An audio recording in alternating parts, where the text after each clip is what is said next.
die Here. Baie dankie vir die musiekmense. Kom ons gee net vir hulle hande klap. Kom ons gee hande klap vir die Here vir sy teenwoordigheid hierso. U kan die sitplekke neem. Ek wil begin om 'n vraag te vra. Ek wil vir julle vra, is julle desperaat vir God se teenwoordigheid? Die boodskap wat ek wil bring vandag is jy desperaat vir God se teenwoordigheid? Ek onthou ek het een keer 'n selkerk by my huis gehou. Ek was nog 'n jong bekeerling man. En ek en my vrou, ons het planne gemaak, jong. My vrou het koek gebak en ons het goeie gedoen. En ek het mense genooi en hulle 7 uur sal hulle daar wees en ons sit in afwagting en ons wag en ons wag.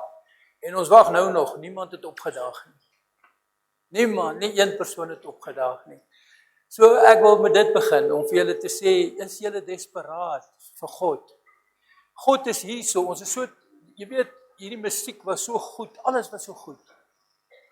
Maar wat help het as ons goeie musiek het, maar ons is nie desperaat nie? Ek wil hê dat ons moet mooi weer dink, of is ons desperaat? Volgens my is daar 3 soorte mense op die aarde, 3 soorte mense. Die eerste is sondaars. En ek het 'n woord self uitgedink, sondaars. Hulle is daar om sonde te pleeg. Sondaars, dis mense. En hulle gaan maar aan, want hulle is nie desperaat vir God nie, hulle ken nie God nie, hulle stel nie belang in God nie. Ken julle sulke mense? Wie van julle was al, wie kom van daar af? Ek was so, ek was 'n sondaar. Ek was daar om sonde te pleeg. En toe kom die Here op my pad en dit het my lewe verander. So dis die eerste. En die tweede mense is die wat ons noem soekers, hulle soek vir God. En onder hulle is daar ook die wat seer gekry is, die soekers en die seer getryde mense. Ek wil nie vir julle vra of julle, ja, ek was daar, was julle daar, soekers, seer gekry, ek kom elke dag, ek beloof vir jou, elke dag van my lewe, gister of eergister in die week, het ek weer iemand gekry, en ek sê, wil jy nie kerk toe kom nie? Nee, ek stel nie belang in die kerk nie, die kerk het my seer gemaak, lang stories wat hulle praat. Dis mense wat moet desperaat wees, ons moet desperaat word. Ek wil eintlik Moses gebruik, vandag in my boodskap, om vir julle te sê, hoe desperaat Moses was. Maar voor ek by Moses gaan wil ek 2 Petrus 2 vers 22 lees. In die eerste gedeelte staan daarso oor van Petrus wat hy praat van mense wat afvallig geraak het. Ken julle mense wat afvallig geraak het? Ken julle mense wat die Here vol uitgedien het en nou is hulle nie meer nie, hulle sit by die huis, hulle is nie meer desperaat nie. 2 Petrus 2 vers 22 praat eintlik van die mense. Maar hulle het gekom wat die ware spreekwoord sê. Die hond het omgedraai na sy eie braaksel en die gewaste sog het om in die modder te lê. Mense wat omgedraai het, weggedraai van God. Die woord sê, hulle het gekom waar die spreekwoord sê, die hond het omgedraai na sy eie braaksel toe. Net om dit te verduidelik, 'n hond wat siek is, braak en hy sê, die hond draai terug na sy eie braaksel toe. Party mense wat swaar gekry het en siek geword het en gebraak het, sê die woord, hulle draai terug na hulle eie braaksel toe. Dis die sondaar, dis die mense wat ons elke dag mee te doen kry. Is dit so? Ken julle sulke mense? En dan sê hulle, die gewaste sog, om in die modder te gaan lê. As jy 'n vark was, jy was hom af, hy gaan weer modder toe, die modder is net daar naby. Dis nie waaroor ek wil preek vandag nie. Ek het mos gesê ek wil preek oor desperaatheid na God toe. Maar ek dink dit is belangrik vir ons om hierdie te verstaan. En die woord van die Here sê, die loon van die sonde is die dood. Kind van die Here, dit help nie om 'n vark nat te spuit nie. Hoeveel keer in my lewe, toe ek in die wêreld was, het ek al probeer. Ek sê, ek gaan nie weer dit doen nie. Maar as ek weer sien, is ek daar. Ek gaan nie dit doen nie, ek gaan nie dat doen nie. Kind van die Here, vanoggend sê ek vir ons, jy moet van binne verander deur God se Gees.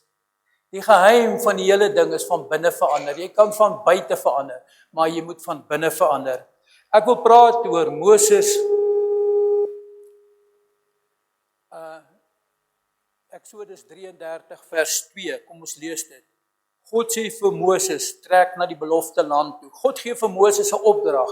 Hy sê, jy moet na die beloofde land toe gaan, trek wat ek jou gegee het.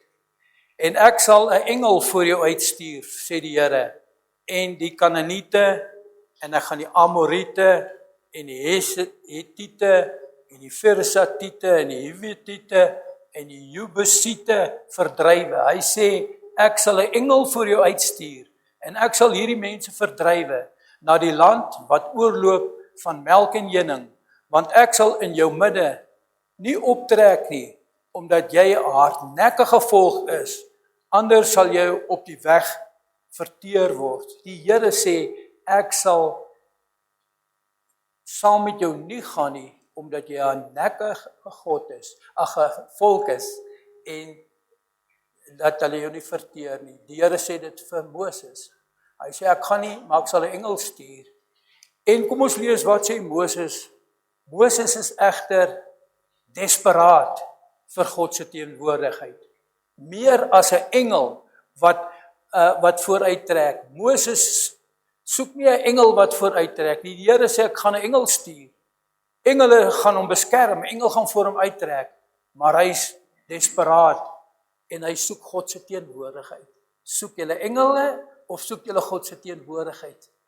Dis die vraag wat ek vra vanoggend. Engele is daar, God stuur. Dis mos engele stuur God. Moses in Eksodus 33 vers 15 tot 16 sê Moses, toe sê hy vir hom, dit is vir Jesus, as u nie self meegaan nie, laat ons dan nie vandaan optrek nie. Want waaraan sou dan bekend word dat ek genade in u oë gevind het en ek u volk is, dat dit nie daaraan dat u met ons saamtrek nie. So sal ek en u volk onderskeie wees van elke volk wat op die aarde is.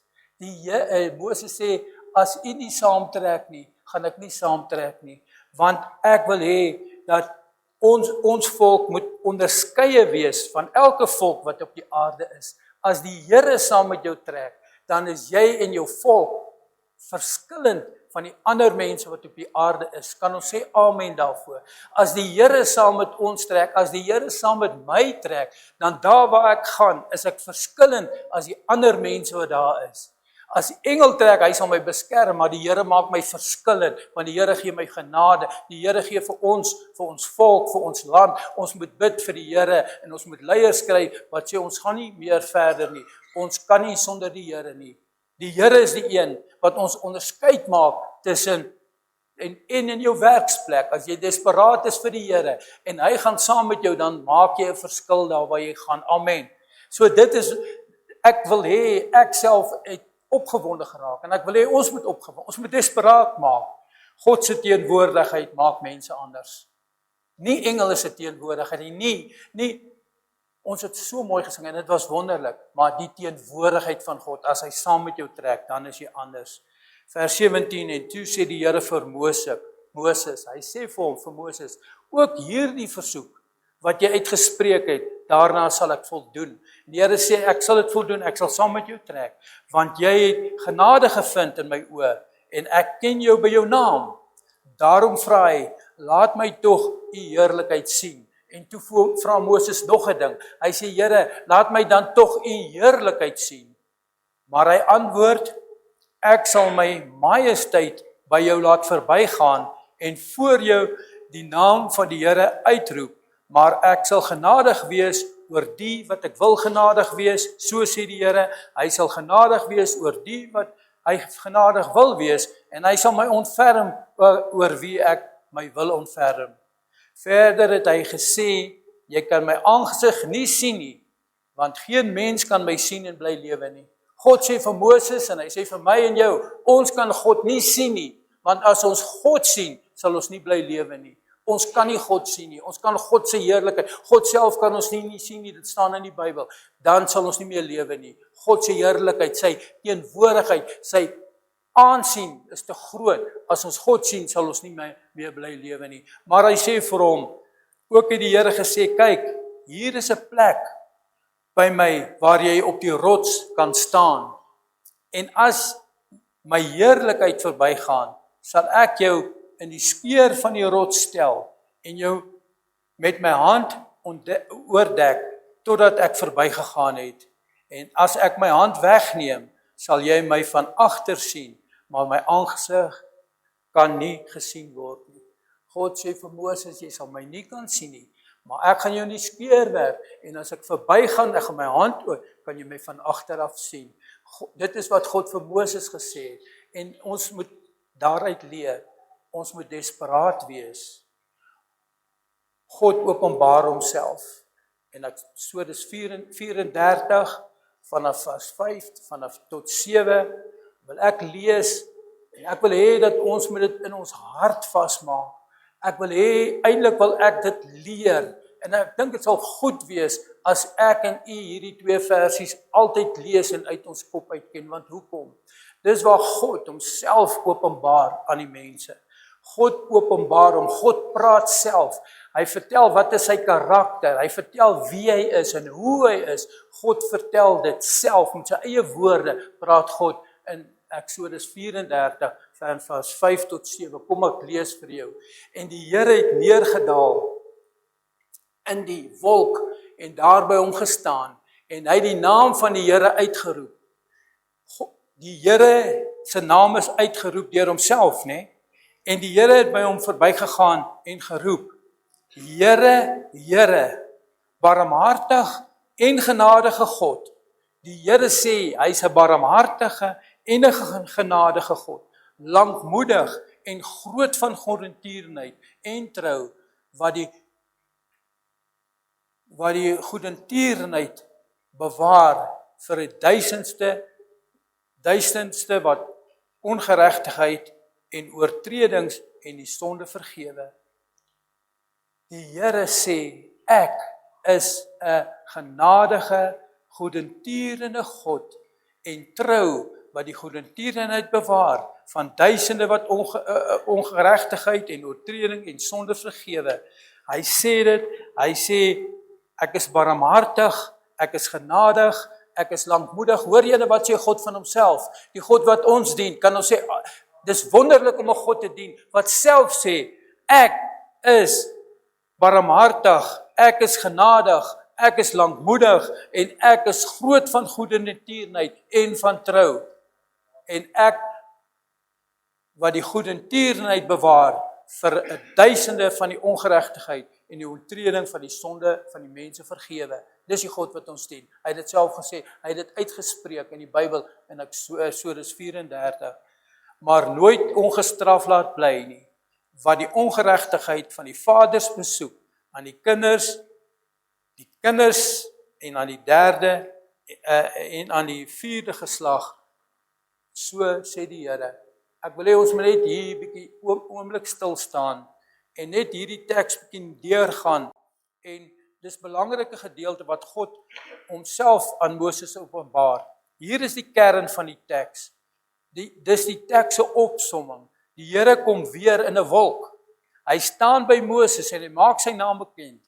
Die Here, 'n barmhartige en 'n genadige God, lankmoedig, groot van goedertierenheid en trou, wat die sonde vergewe, maar die skuldige nie ongeslag laat bly nie. So as julle wil weet en julle vir mense wil vertel, die God wat ons aanbid, wie is hy?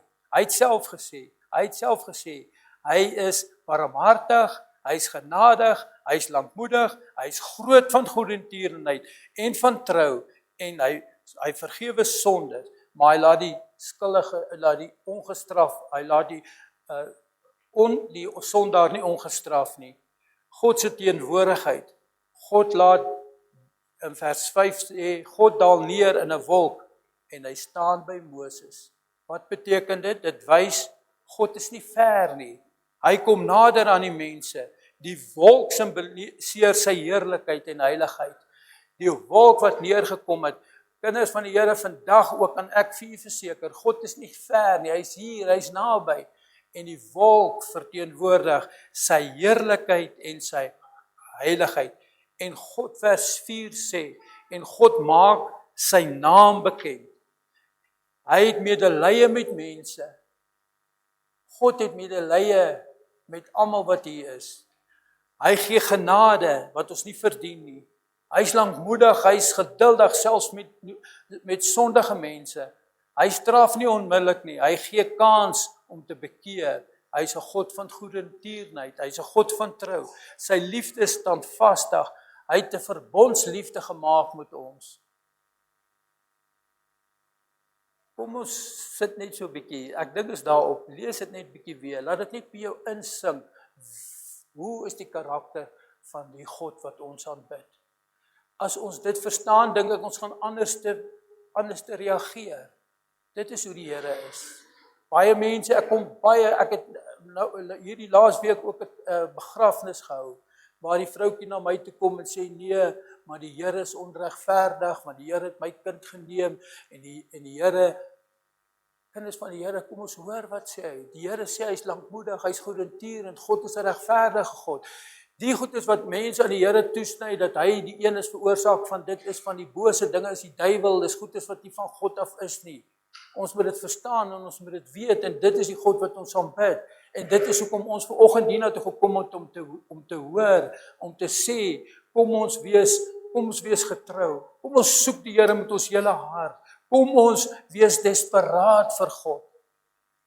Soos Moses was, hy het gesê, ek gaan nie trek voor ek nie oor u nie saam met my gaan nie. Hy's lankmoedig, hy's geduldig, selfs met sondige mense. Hy straf nie onmiddellik nie, hy gee kans vir ons om te bekeer. Daar gaan 'n dag kom wanneer die Here, soos nou, ons leef mos nou in die tyd van genade. Ons leef in die tyd wanneer ons kans het om die Here te aanbid. Ons het nou die tyd. Maar wanneer die Here kom, hy kom en ons is verlore, dan ons is verlore kinders van die Here.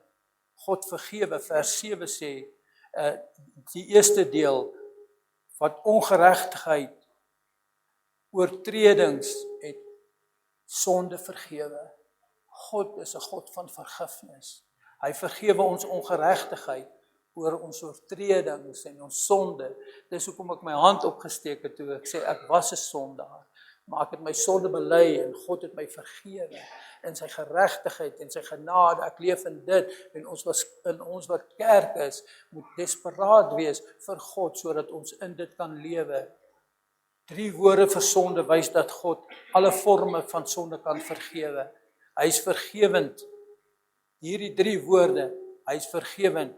God is regverdig, vers 7, maar die skuldige laat hy nie ongestraf nie. As jy jou sonde nie bely nie, dan sal hy die sonde nie ongestraf laat word nie. En wat vir my erg is, en ek het 'n ander dag ook oor dit gelees, dat die Here sê, as jy sy wet nie nakom nie, en hom vergeet, gaan hy jou kinders vergeet. As jy dan nie lief is vir jouself nie, kind van die Here, wees lief vir jou kinders, en maak jou saak reg met God, sodat God nie jou kinders gaan vergewe nie. Ek is so lief vir my kinders, en my vrou, en elkeen van hier wat kinders het, weet, onbeskryflik lief vir ons kinders, en ek wil nie hê dat die Here my kinders moet vergewe nie, moet nie vergewe nie, hy moet hulle vergeet, hy moet hulle nie vergeet nie, en daarom wil ek desperaat wees om God te dien, totdat hy kom. Die woorde vir sonde wys dat God alle sonde vergewe, en dit is so. God is ook regverdig, maar die skuldige kan hy nie ongestraf laat bly nie. God is nie net liefde nie, hy is ook regverdig. Sonde het gevolge, hy bring geregtigheid oor geslagte heen. Dit balans, genade en geregtigheid. Hier is ons 2 belangrike waarhede. God vergewe en hy wys liefde. Geregtigheid, God laat sonde nie verbygaan nie. God is 'n God van genade, maar hy is ook van geregtigheid. Hy kan nie sonde laat verbygaan nie. Nou, ek het eintlik klaar gepraat. Nou wil ek vir u vra, nou wat gaan ons doen oor hierdie saak? Daar's 2 belangrike dinge wat gebeur, wat ek wil lees. Ek het nog net 2 versies wat ek wil lees, 2 belangrike dinge. In Jeremia In Jeremia 32 vers 39 staan, en ek sal hulle een hart en een weg gee om my altyd te vrees. Die Here sê van sy volk, ek sal vir hulle een hart en een weg gee om my altyd te vrees, hulle ten goeie en hulle kinders na hulle. Die Here sê, hy wil vir my en vir jou, ons wat sê, ons is desperaat, hy wil ons een hart en een weg gee, een hart en een weg, om altyd te vrees, hulle ten goeie en hulle kinders na hulle. Dis wat die Here vir ons wil gee. As ons desperaat is, dan moet ons die Here vra vanoggend, in ons hier, in ons kerk en vir mekaar en in ons land, dat hy vir ons een hart gee en een weg, want hy sê, ek is die weg en die waarheid en die lewe, en niemand kom na die Vader na my toe nie. Die Here gee ons een hart, een weg, en hy wil hê, dat ons om hom altyd te vrees. Nou ons het al oor nie die kerk oor vrees gepraat. Hierdie vrees wat bedoel is nie 'n bang vrees nie. Dis nie 'n vrees om te sê wel as ek nie dit doen nie gaan die Here my straf. Dis 'n vrees wat hy in jou hart insit. Ek wil 'n verduideliking daaroor gee oor my eie lewe en my goedes dat julle mooi kan verstaan en ek dink dan sal ons beter. Dis my eie storie. Ek gaan nie die hele storie vertel om myself te embarrass nie. Myself nie. Julle weet, mens maak baie verkeerde dinge in die lewe, nê? En ek het iets baie verskriklik verkeerd gemaak en ek moet na my pa toe gaan om vir hom te vertel. En ek het gevrees. Ek dink dis die vrees wat die Bybel van staan. Nie vir vrees omdat hy my gaan slaan nie. Dis goed dat hy my moet slaan want ek het verkeerd gedoen. Maar ek het gevrees want ek weet dit wat ek hom gaan sê, gaan sy hart breek. So dis die vrees. En dis die vrees wat die Bybel van verstaan. Nie om bang te wees nie, pakslaas, okay, ek gaan regkom, maar dit wat ek doen aan God, om sy hart te breek, deur dit wat ek gedoen het, dis die vrees. Verstaan ons dit? Stem julle saam wat ek sê? Want dit is die vrees. Ek kan nie my pa se oë kyk nie. As ons Vader, God, so ken en so lief het, dan sal ons nie goeders doen wat hom gaan ongelukkig maak nie. Dis die vrees. Nie om te sê ek is bang gaan pak kry nie, maar ek weet, hy leer ons, hy gee ons 'n hart, hy wys ons die weg en hy gee ons die vrees in ons hart.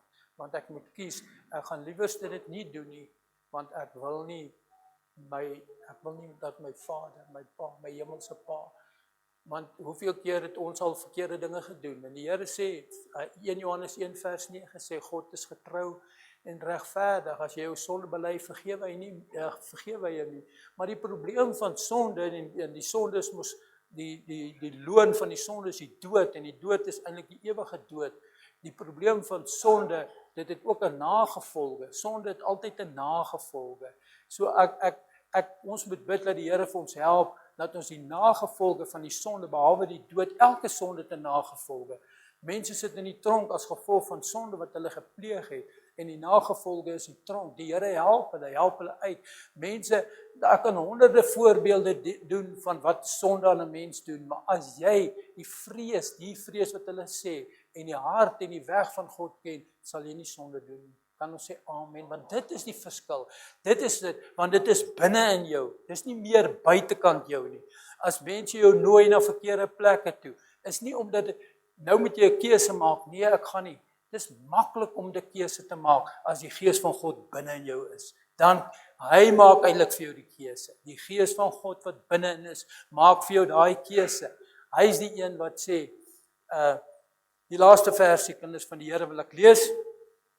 En dit is 'n bekende vers, Romeine 5 vers 5. Hy sê, en die hoop beskaam nie, omdat die liefde van God in ons harte uitgestort is, deur die Heilige Gees wat aan ons gegee is. Omdat die liefde van God in ons harte uitgestort is, deur die Heilige Gees wat aan ons gegee is. Die liefde van God. God stort sy liefde in ons harte uit. En dit is wat maak dat ons wegbly van die sonde. Dis wat maak dat ons desperaat is vir hom. Die liefde van God wat in ons harte uitgestort is.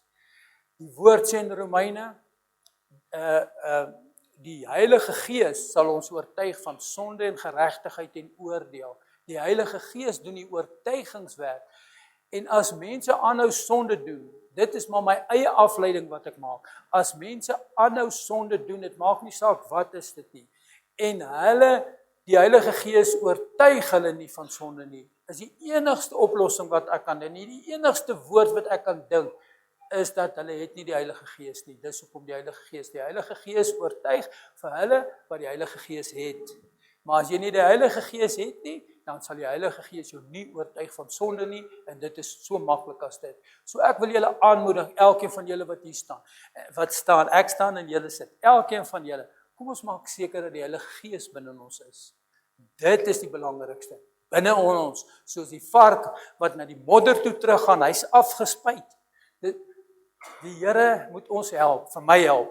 Laat ek nie vandag 'n housepipe hê. Ek sê nie een is 'n varkie nie, ek is so lief vir julle. Maar dat ek nie 'n housepipe vat om af te spuit nie, en dan gaan julle weer uit nie. Dat die Gees van die Here in julle harte inkom om julle te verander. Kan julle sê amen daarop?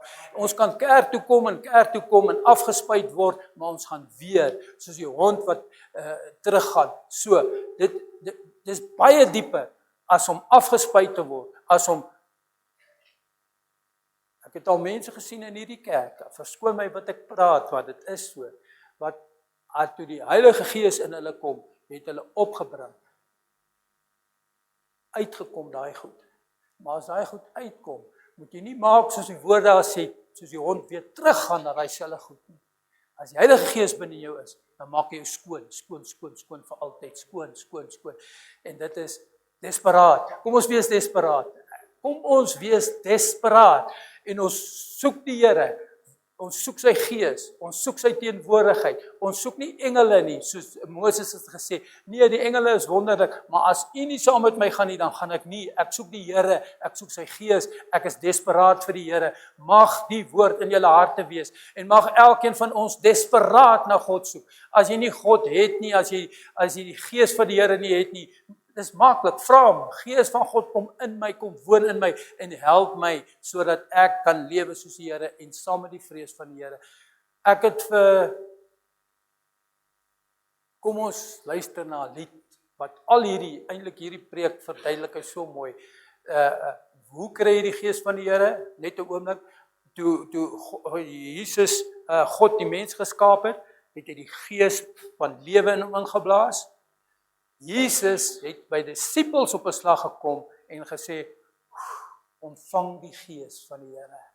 So, hoe ontvang jy nou? Jy vra die Here, Here, blaas u Gees in my, sodat ek is desperaat vir die Gees van die Here om in my geblaas te word. Kom ons luister, dankie